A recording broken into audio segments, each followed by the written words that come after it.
के विस्तार पर फोकस के साथ साथ ऐसे नए शहरों का निर्माण भी किया जा रहा है जो ग्लोबल बिजनेस डिमांड के अनुसार तैयार हो रहे हैं। Prime Minister Narendra Modi's convoy stopped for a brief minute to give way to an ambulance while he was travelling from Ahmedabad to Gandhinagar. This happened when he was on his way to the Raj Bhavan in Gandhinagar after finishing his public rally on Friday afternoon. Bulldozers rolled out in Noida's Grand Amax Society over encroachments into common spaces by several apartment owners. This is the same society where a spat between Shrikant Tyagi and another resident over the same issue had triggered a major row last month. Madras High Court has directed Stalin government to grant permission to the RSS to organize a march on November 6. The High Court has also made it clear that authorities will face contempt action if they violate this order. The Tamil Nadu government had earlier denied permission to the RSS for holding a march on October 2, citing law and order issues. Rahul Gandhi's Bharat Jodo Yatra entered Karnataka today. The 21-day Karnataka leg will cover 7 districts and 511 kilometers before entering Telangana. A major terror bid was foiled by the armed forces in Jammu and Kashmir. Terrorists who came to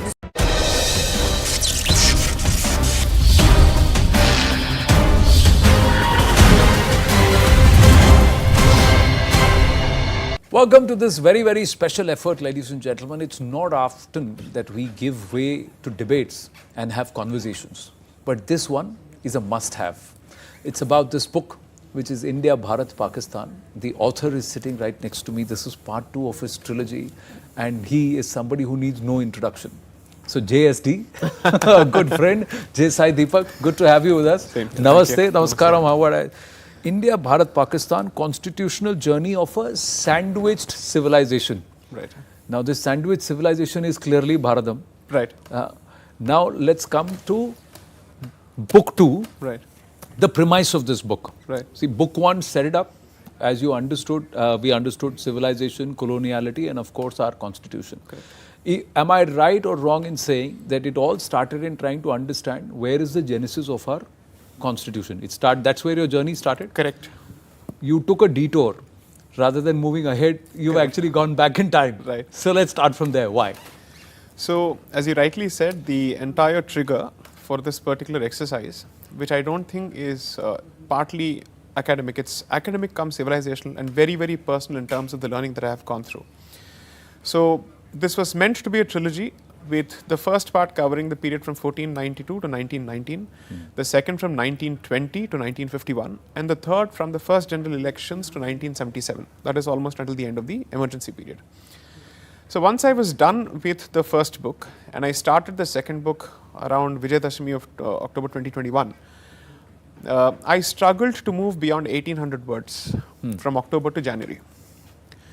Now this was not because of paucity of literature or material with me. I had enough material to last me for another 5 or 6 books. But somehow the flow wasn't right. And I felt that I was being mechanical in my conversation after the first book, which is to say, it's done until 1919, let's take it forward from there. Some crucial element was missing. I would call it creative epiphany, but since I'm a believer, I would call it the hand of providence, which is one day, I think around December, January, when I was getting ready for court in the morning, suddenly I felt that I need to go back. Because you see, what I'm covering so far, at least as part of the first book, was the European Christian angle. But the partition of Bharat has more than one player to be attributed to. So which is the other hand, and what is the genesis of the other hand, I needed to look at. Right. Now therefore you're looking at the proponents of the two-nation theory. Now you see there is enough literature on Sai Deepak Khan, there is enough literature on Jinnah. Yeah. Some of the finest books that I have read so far is of course Dr. Ambedkar's Pakistan or the Partition of India. Yeah. It was written around 1946. But a much more, let's say, researched book would be Venkat Dhulipala's Creating a New Medina. Yeah. And this focuses on the period from 1937 onwards. So you see the most well-known characters and faces come to the fore, which is Jinnah and others.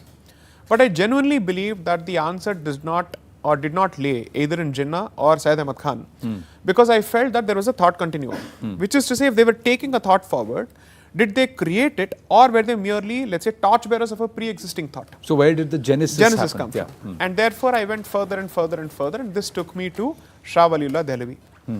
And therefore, the period of 1740, which is after the decline of the Mughal Empire began, after they lost miserably to the Marathas, and after the death of Aurangzeb.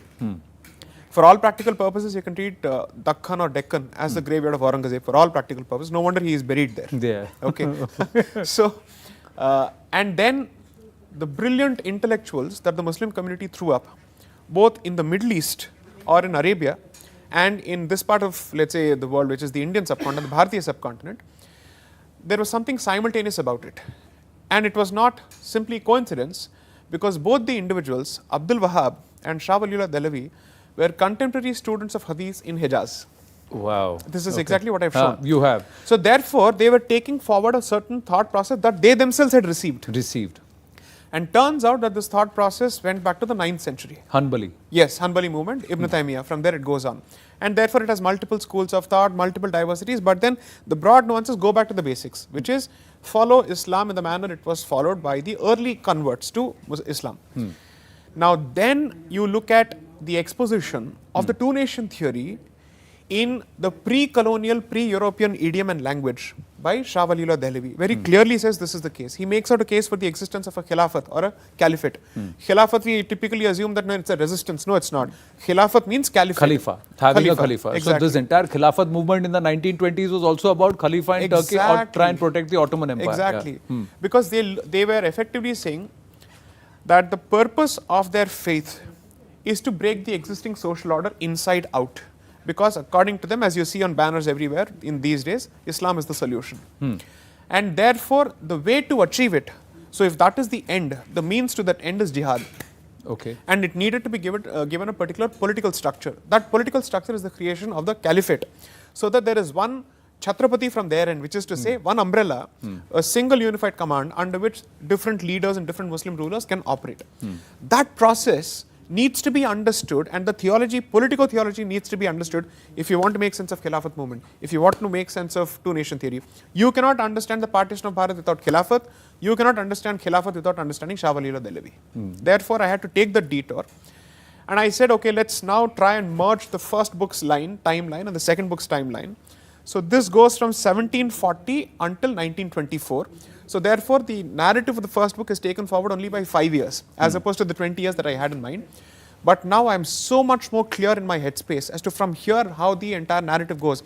Because I have the British line, European line, Christian line, then I have the Arabian line, the Islamic line, how they merge, and how Bharat is therefore stuck between India and Pakistan. So sandwich civilization comes to the fore because India was under attack, and it went through, and perhaps as a civilization compared to the Americas, we went through 2 rounds of colonization. So the Mughals, and of course then the British, and then you had the Portuguese and the others also coming in. So we were continuously under attack. But I'm just going to jump. But before did it shock you that it started with the Wahhabism, the whole thing with Wahhab and Dehlvi? They were all connected. Did it shock you? And there was also a connect to the Farezi movement in Bangladesh. It was all somewhere connected. Correct. The thing is, we have all heard smatterings of each of these pieces of information in different places. Yeah. But until you get down to actually reading it properly, and then you say, are there dots to be connected? Or are you looking for ghosts where none exists? So I decided to literally piece the literature together.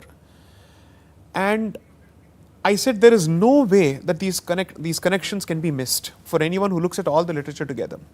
So the best part about the existing literature is, and I must actually say this, I hope it's not a self-defeating point. My book is not original in the sense of, let's say, the literature already having existed. So you have Sri Seshadri who's written on the point, you have R.C. Majumdar who's written on the point, you have Qayamuddin Ahmad who's written on the point. Everybody's written on different verticals. But like I did in the first book, the job of a lawyer is to bring everything together to look at the macro picture and to say, how does it read? That assuming that I were to move out from the nuts and bolts, from the trees to the forest, and I'm looking at it from a 60,000 feet perspective, is it too difficult to make out this particular shape and this contour? So therefore, I had a very concrete basis to putting all of this together. So quite a few things shocked me for the simple reason that at one point, I've always been a vocal opponent of certain things which were propagated by Mr. Mohandas Karamchand Gandhi.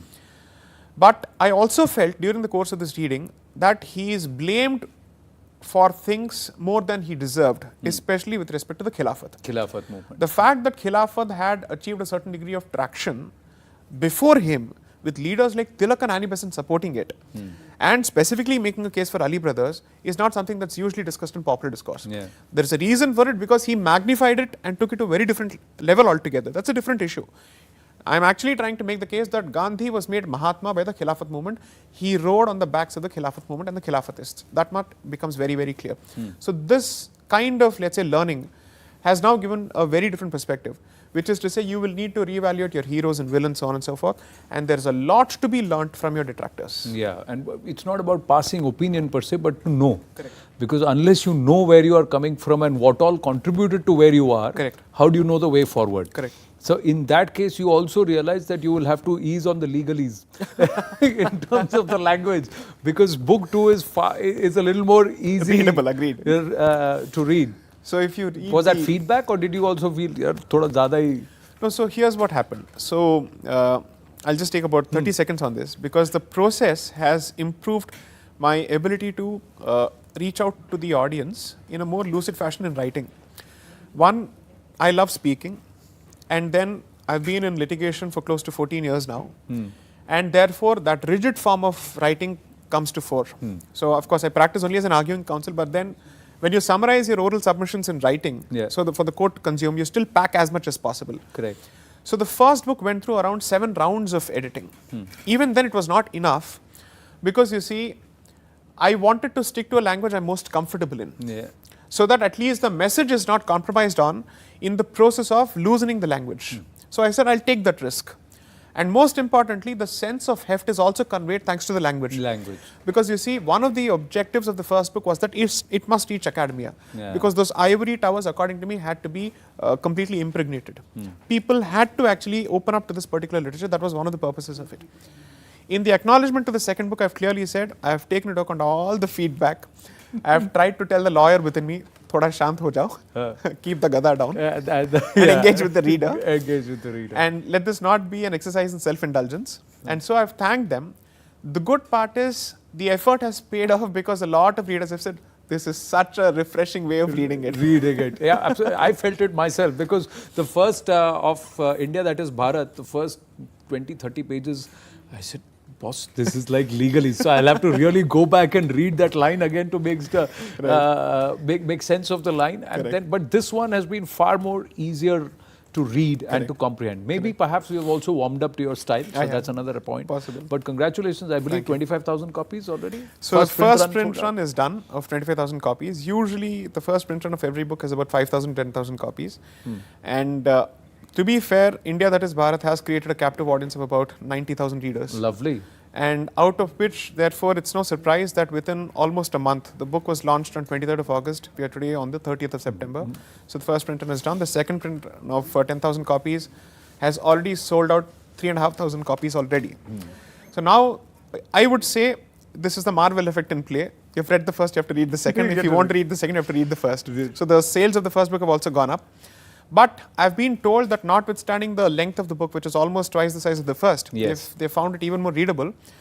And so much so that hardcore history buffs are saying once you're hooked to the first 2 chapters, you race through the rest of the book. Correct. Because it's gripping. And I've been told that after that, the structure of the book effectively helps them process everything that's there. So this is how you structure written submissions in the court. Whether you agree or disagree, you got to see once you got to decide once you read the book yourself. But it's very interesting, and let's come back. Now, you said it's a continuum. Right. So I'm just going to jump and ask you about, is this continuum witnessed even 100 years later after the Mupla riots and even the Khilafat movement? So the 1920s to 1920 to 1924, that period. Right. Now we are in 2022, so literally about 100 years later. Right. Do you see the thought continuum manifest? 100%. Will you associate the crackdown on PFI to something which is existing? Everybody talks about Salafi, Wahhabi. Right. So this is from based on what you're saying, from the 18th century then? So there are 3 levels of response. If you remember, on one of your TV debates, on one of your programs, when we discussed the CAA, I specifically mentioned that during the CAA protests in Kerala, they had taken out processions hearkening back to the Khilafat saying, we haven't forgotten 1921 and we Correct. haven't thrown our swords into the Arabian Sea. Yeah.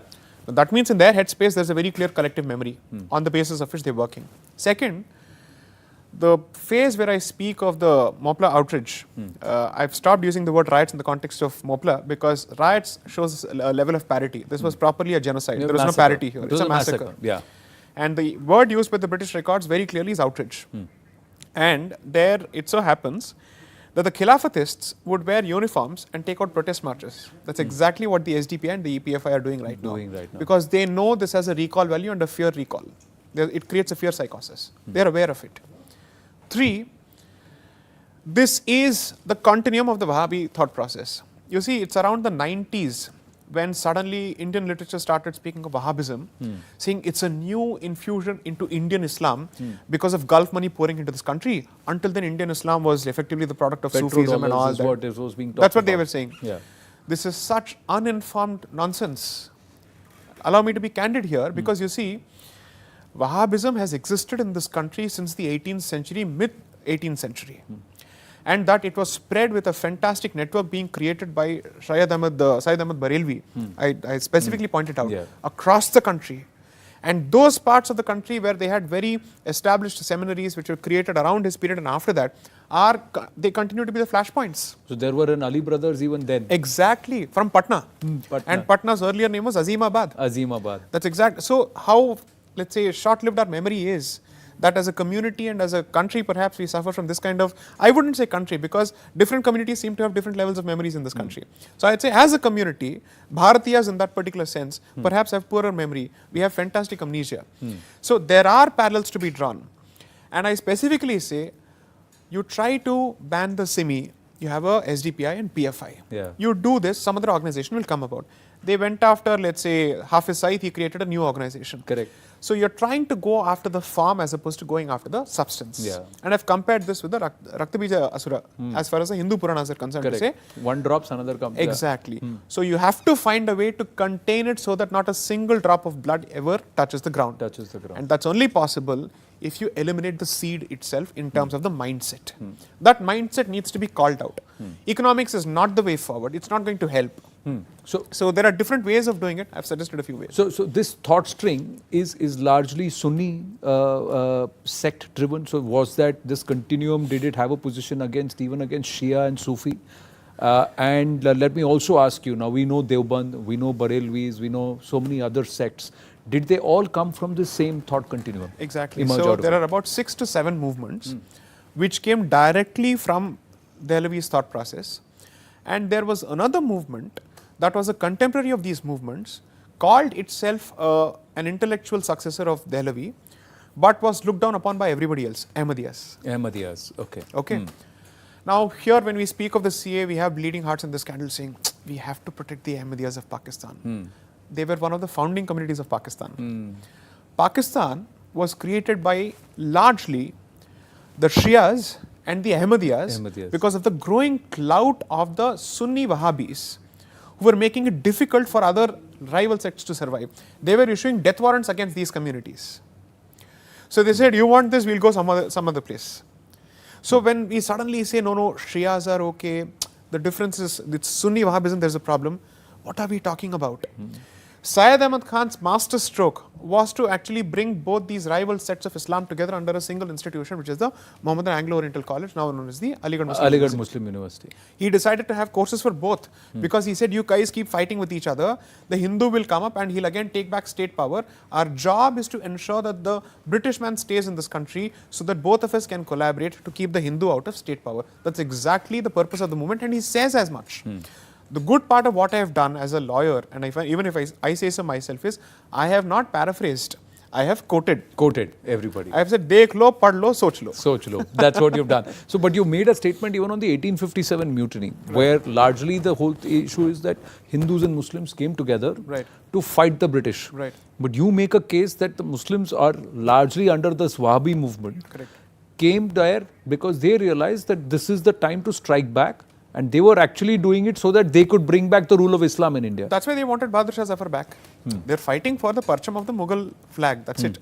See, it's like this. the Wahhabis effectively by that time have a stronghold in the northwest frontier province. Okay. And of course, it wasn't a province then because it was made a province only in 1901. It was a northwest frontier. So Sitana and all these places, the Swat Valley is where they have this. Malka and Sitana, which is where you effectively associate the Taliban with. And I've shown the roots between the Deoband Taliban is also an offshoot of the Deoband. Now, it's also written that Mullah Omar was a student of one of the seminaries, seminaries of Deoband. Okay. So they have their, let's say, their stronghold there. So what they decide to do is that when the mutiny so-called starts, now obviously the British Empire is busy trying to clamp it down because it's going on for 6 to 7 months, right until 1858. So they use this period of confusion to attack them from the outside with the help of the Afghans. Okay. They are not on the same page as the mutineers, by the way, because they believe the mutineers are collaborating with Hindus, which is not what we want. And therefore, how the Wahhabis had a problem with the mutineers want the revival of the Mughal Empire. The Hindus think that both of us are fighting for freedom from the British. And we don't realize what's exactly happening until it comes to a point where there are, let's say, sporadic fights between the two factions during the course of the mutiny. This R.C. Majumdar captures it brilliantly. It hasn't received the kind of exposition that I thought it should have. Then I thought it's not good to actually cite only one author. So I went through Qayamuddin Ahmad's book. So both of them agree that the Wahhabis were not fighting against the colonizer, they were fighting for revival. Similarly, there are portions where they agree that the Muslim mutineers were looking for revival of Islam because they had already given the fatwa for jihad. Now, the moment you call for fatwa and you call for jihad, you are not fighting for a secular purpose anymore. That's exactly where Syed Ahmad Khan comes in. He tries to defend all the parties who are Muslim in nature and he blames the mutiny entirely on the Hindus. He says the mutiny was caused by two people, Ram Deen and Mata Deen. This is his way of referring to Hindus. So that's his reference to Hindus. Now, we've got limited time, lots of ground to cover, but two specific questions I'll come to. Right. You talk about the Christian Reformation movement and you also talk about the Muslim Reformation aspect. And then you say that somewhere they are all connected towards just converting or attacking the civilizational ethos and changing perhaps the DNA of Bharat. Right. See, the thing is, what translates to Reformation in Islam and Christianity may be different. But it always translates to terrible period for non-Muslims and non-Christians. That much is clear. Because Islamist Reformation movement says, go back to the basics. And the moment you go back to the basics, we have had hell. And when it comes to Christianity, their Reformation simply says, I will not accept the monopoly of the church over my religion. And therefore, we should be allowed, specifically the Catholic Church, and therefore we must be allowed to create multiple denominations. But then it translates to competitive Christianity and competitive evangelization. And therefore, the moment it translates to competitive evangelization, you're looking for fresh areas to convert. Harvesting souls. Therefore, the net result, you can keep reforming till the cows come home, but it effectively means we are going to have hell. So that's the impact on India because both sides are, let's say, both these forces. Any non-Christian, non-Islamic civilization is not exactly going to be treated properly the moment either of these mindsets think of a reformation. Final two questions. One is the Sedition Act 124A. This started somewhere around 1919, if I remember correctly, or Wahhabi period, 1863. 1863 itself. Yes. So every time we have a discussion on sedition and popular discussions, we are being told this was for Gandhi, this was for Patel. No, it was not. Gandhi was not the enemy of the British Empire. They clearly saw him as a friend. For the better part of it. Okay, and they saw him as a moderate. Although he thought of himself as the extremist of that particular period, he was the Manas Putra of Gokhale. Okay, who was the staunch moderate, textbook moderate. This was not for us because the Congress was desperate to prove its non-seditious nature in every resolution. So why would you need sedition law against them? Not needed. The extremists such as Tilak and everybody else were the ones who ultimately did this. But the obvious reason, where the historically recorded reason is, this was to curb the Wahhabi movement. So if you read the language of section 124A and you look at the parliamentary debates around that particular period as to what are the activities they wanted, you will realize that every limb of section 24A is referred to there, saying or this, indoctrination, then let's say collection of funds. So anything which is aimed in a particular direction, which is to initiate war against the king or the queen. See, prior to section 124A, you had section 121, which is for waging war against the king or the queen. When you already had that, why did you need 124A? because it's not just the final act of waging the war. Every step that leads towards it, from financing to indoctrination, needs to be curbed. That's why the provision came about. My final question, in contemporary times, are you worried about what's happening in India currently and what the disposition's approach is? Right. Is there a worry for you that what the Congress did with Khilafat back in 1920s, the BJP could be doing today? I've been fairly unabashed about the fact that the book is not an archival exercise in analyzing the past. It is to see if the past continues to be relevant. Unfortunately, so it is. And therefore, I've consciously made this responsible statement that we are living in the age of Khilafat 2.0. My only concern is perhaps we shouldn't repeat the mistakes of the past. Because 23 years from the end of the Khilafat movement in December 1924 led to 1946 and 47, partition of Bharat. We don't want that again. We have had enough of partition. We don't want more bloodshed, at least as far as the people of, let's say, the native faith systems of this country are concerned. We have seen enough. So my only exhortation and hope is, let's not operate under a savior complex where we believe that the failed methods of the past will somehow result in new outcomes and successful outcomes just because it's a change in dramatis personae. Makes no difference. And I've also said that Congress is like a pretatma. That DNA moves from body to body. Now, which is the body that is currently possessed of this particular spirit and which needs to be exorcised? I leave it to the audience's imagination. Well, you said without saying it, and there is more in this. Is there a solution? What are the ways out? What we need to do? All of that is mentioned in the book. But one thing that he says is that we've got to do it together. 1%, 2% cannot do it.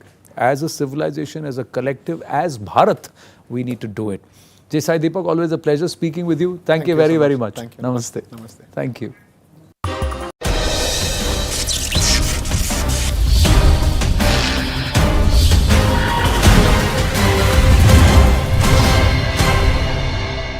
In Crimea in 2014.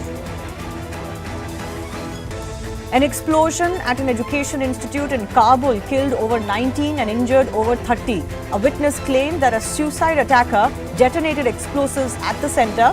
There were no immediate claims of responsibility for the attack. Prime Minister Narendra Modi also inaugurated a slew of projects earlier in his home state. He flagged off Vande Bharat Express. The train will be connecting the state capitals of Gujarat and Maharashtra and will run 6 days a week. On his 2-day visit to Gujarat, he also inaugurated phase 1 of the Ahmedabad Metro Rail project. देश के 2 दर्जन से ज्यादा शहरों में metro या तो शुरू हो चुकी है या फिर तेजी से काम चल रहा है। पुराने शहरों में सुधार और उनके विस्तार पर फोकस के साथ-साथ ऐसे नए शहरों का निर्माण भी किया जा रहा है जो ग्लोबल बिजनेस डिमांड के अनुसार तैयार हो रहे हैं। Prime Minister Narendra Modi's convoy stopped for a brief minute to give way to an ambulance while he was travelling from Ahmedabad to Gandhinagar. This happened when he was on his way to the Raj Bhavan in Gandhinagar after finishing his public rally on Friday afternoon.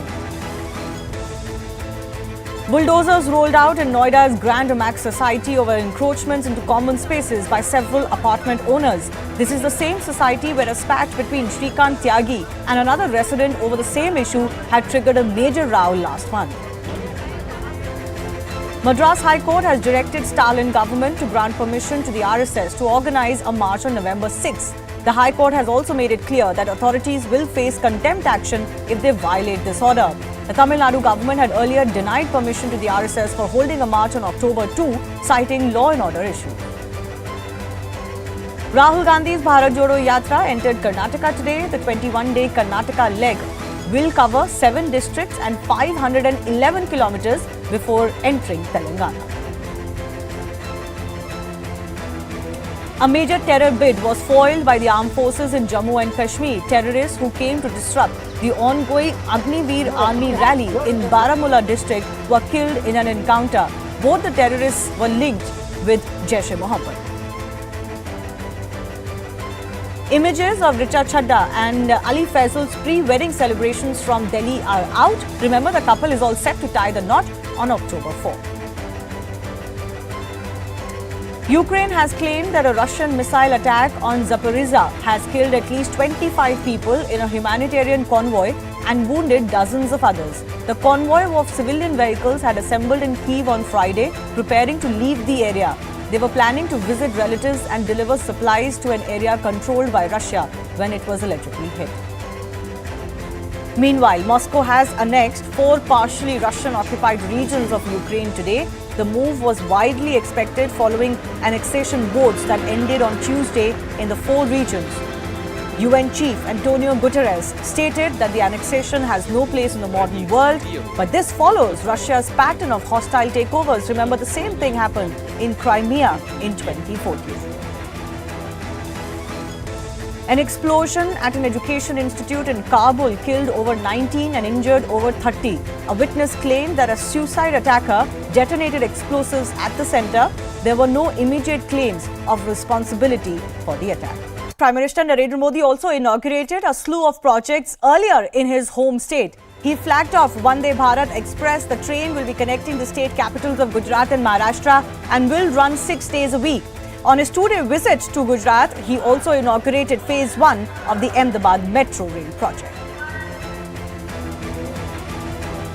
देश के 2 दर्जन से ज्यादा शहरों में metro या तो शुरू हो चुकी है या फिर तेजी से काम चल रहा है। पुराने शहरों में सुधार और उनके विस्तार पर फोकस के साथ-साथ ऐसे नए शहरों का निर्माण भी किया जा।